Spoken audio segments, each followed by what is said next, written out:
আসসালামু আলাইকুম। খুবই খারাপ একটা সংবাদ। আমি পরশুদিনই এই নিউজটা অ্যাডভান্স বলে দিয়েছিলাম যে ইরানের সর্বোচ্চ নেতার ছেলে যিনি এই মুহূর্তে দায়িত্বে আছেন তাকেও যে কোনো সময় শেষ করে দিবে। হয়তো অনেকে ওই নিউজটা দেখেনও নাই। ক্ষমতা গ্রহণ করার মাত্র 96 ঘন্টার মধ্যে আমাদের ইরানের প্রয়াত সর্বোচ্চ নেতার ছেলে, বর্তমান যিনি সর্বোচ্চ নেতার দায়িত্ব পালন করছেন, কিছুক্ষণ আগে ওনার বিরুদ্ধে যৌথ হামলা চালানো হয়েছে।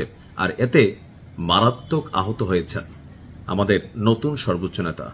সবার প্রতি দোয়ার দরখাস্ত, ভিডিওটা শেয়ার করে দোয়ার পরিমাণটা একটু ইনশাল্লাহ বাড়াই দিবেন, কারণ এছাড়া আমাদের হাতে করণীয় কিছু নাই।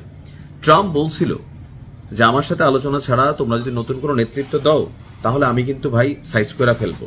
ইসরায়েলও একই কথা বলছে।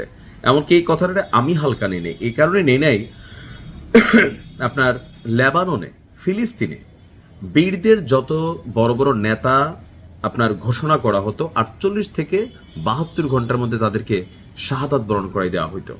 একটা পর্যায়ে বীররা কাকে নতুন নেতৃত্ব দিচ্ছে এটাকে গোপন করতে বাধ্য হইল। কেন? নাম সামনে আসলেই শেষ হয়ে যায়। দর্শক, ইরানের নবনিযুক্ত সর্বোচ্চ নেতাকে আপনার যুক্তরাষ্ট্র এবং ইসরায়েল যৌথ হামলার প্রথম দিনেই তাকে আঘাত করার চেষ্টা করেছে। আর এতে বড় ধরনের আঘাত না প্রাপ্ত হলেও তার একটা পায়ের অবস্থা খুবই আশঙ্কাজনক, দাবি হচ্ছে মার্কিন গণমাধ্যম দ্য নিউ ইয়র্ক টাইমসের।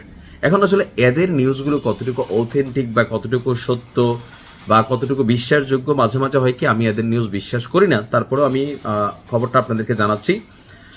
এক প্রতিবেদনে আপনার ইসরায়েলি এবং ইরানি কর্মকর্তাদের বরাত দিয়ে এই তথ্য জানানো হয়েছে।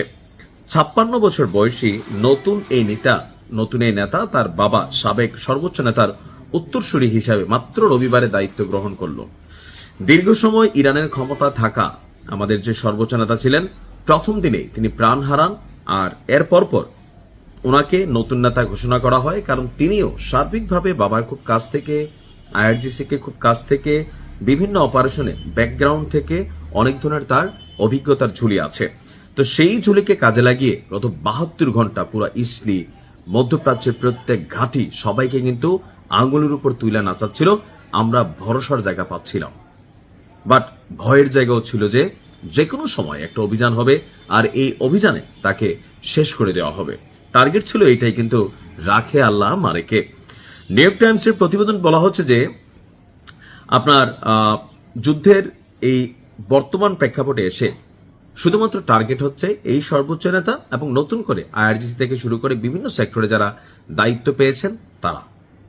এখানে বড় ধরনের যুদ্ধ হচ্ছে, সবচেয়ে জরুরি হচ্ছে নেতৃত্বে যে আসবে তাকে শেষ করে দিতে হবে, তাহলে বাকিরা নেতৃত্ব নিতে ভয় পাবে। দায়িত্ব গ্রহণের পরও এখন পর্যন্ত তিনি কেন জনসম্মুখে বা টেলিভিশন ভাষণে উপস্থিত হননি?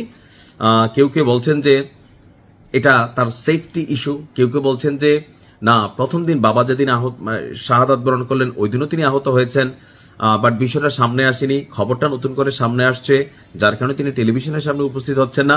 নানান ধরনের পারসেপশন আপনার সামনে আসছে। তবে অনেকেই বলছেন শারীরিক আঘাতের কারণেই তাকে এই টেলিভিশনের সামনে আনা হচ্ছে না। তবে এগুলো পশ্চিমা গণমাধ্যম এবং তাদের প্রতিবেদন এবং তাদেরই বিশ্লেষণ। বাট আমার বিশ্লেষণ হচ্ছে, অতীতে এই বিষয়গুলো নিয়ে অনেক নিউজ করছি, এখানে যেই দায়িত্বে আসবে তাকেই শাহাদাত বরণ করতে হবে, হয়তো আজ নয়তো কাল।